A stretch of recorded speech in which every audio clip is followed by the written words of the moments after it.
All right, we're 5 weeks away from congestion pricing going into effect, and for many, it's going to cost $15 just to drive into the city below 60th Street. And motorists looking to drive in and leave their cars parked outside the toll zone, you're going to have to think again if residential parking proposal gets approved. And here to tell us more about that is Manhattan Borough President Mark Levine. So good morning to you. Thanks for taking the time to speak with us. All right. These residential parking permits, they are in other parts of the, other boroughs. In Manhattan, though, where there's very limited parking, that's not the case. How realistic are we to think that that could actually happen? Yeah, these programs are other cities around the state, not yet in the 5 boroughs. Right now, we are giving away our precious curb space on most streets. And commuters from Jersey, Connecticut, and elsewhere are taking advantage of it, dumping their cars on neighborhood streets because they don't want to pay for a parking garage, and it's not fair. If you're in Washington Heights in the morning, you'll see tons of cars with Jersey plates circling around looking for parking. You see it in every neighborhood. And I think it's probably going to get worse after the congestion charge goes into effect because people will not want to pay the charge. They're going to dump their cars on local streets. The solution is to do what many other cities around the country and around New York State have done, which is have a program of residential parking permits. We would need Albany to pass legislation, and then we in the city can put it into effect. Now, is this going to be this residential parking permit, would it be the same across the city, or is it going to vary by neighborhoods? Well, the version of legislation that we have in the city council would allow different neighborhoods to opt in. So it would be maybe by community board. And it would also generate revenue, very important, that could be used to invest right back in the same neighborhood to improve public space or mass transit right in that neighborhood, so there could be benefits for the community as well. But I'll tell you, there are many communities around the 5 boroughs which are dealing with this. Certainly Upper East Side, Upper West Side, Uptown Manhattan, I think parts of the South Bronx, parts of the Queens and Brooklyn waterfront, all these places where commuters are coming in from Long Island, from Westchester, from Connecticut, from New Jersey, and dumping their cars in the morning. Well, I can definitely see it in Upper Manhattan with more people probably, ending up taking the George Washington Bridge. It's going to be a real problem. Well, I live right above the line. I live right, so we're all wondering how realistic and how soon could this happen that you'd have parking permits? It's going to be very hard to put it into place before June 30th. We've been pushing for this for years because we saw this coming. But that doesn't mean we should stop the fight.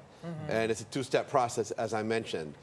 The state has to authorize it for New York City. Now, they've already done that in Buffalo, in Albany, in New Rochelle, all around New York State.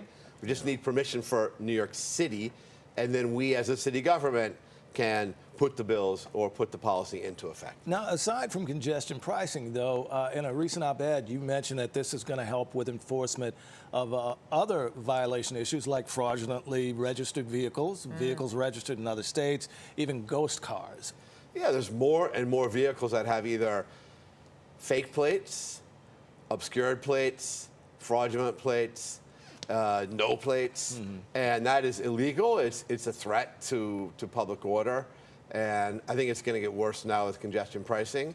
But one of the beauties of a program like residential parking permits is that you would have to have in-state plates, actually active, real, non-fraudulent in-state plates, so that you could participate in the program. It would be one more benefit of having more rules in place. It's kind of the wild west right now. All right, let's switch gears now and talk about violence in schools. We've seen some pretty horrible incidents happening in where we think is safe for our kids. What do you think about implementing more metal detectors when kids are going into schools? Well, it should be on a school-by-school basis. Boy, it's just horrifying to see what happened last week at Graphics in Manhattan and the other school in Queens. No kid needs to worry about that going into school in the morning. They should be able to focus on education and their friends and everything we want young people to be able to enjoy. I think that you have to be careful about rolling it out to every school.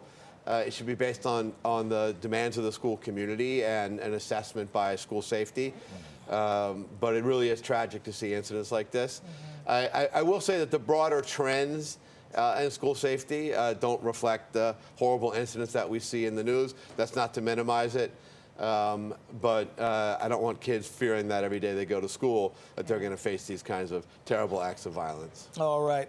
Speaking of schools, you have been accused of trying to silence the discussion over whether or not to ban trans girls from participating in sports in public schools. You did not reappoint a community board member who voted in favor of a resolution to discuss that issue.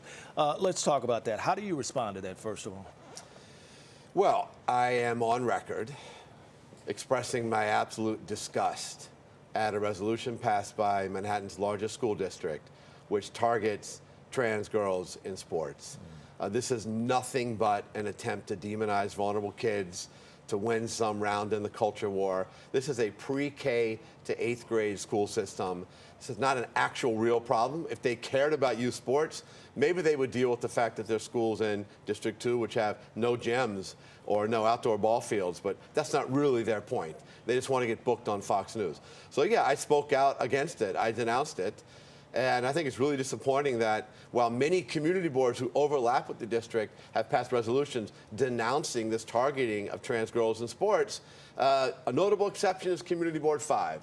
And I think that doesn't reflect well on them.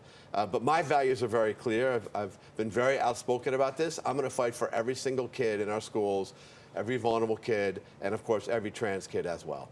Well, thank you for responding to that. And thanks We for taking the appreciate it. time for coming in. Thank you both. Thank you, sir.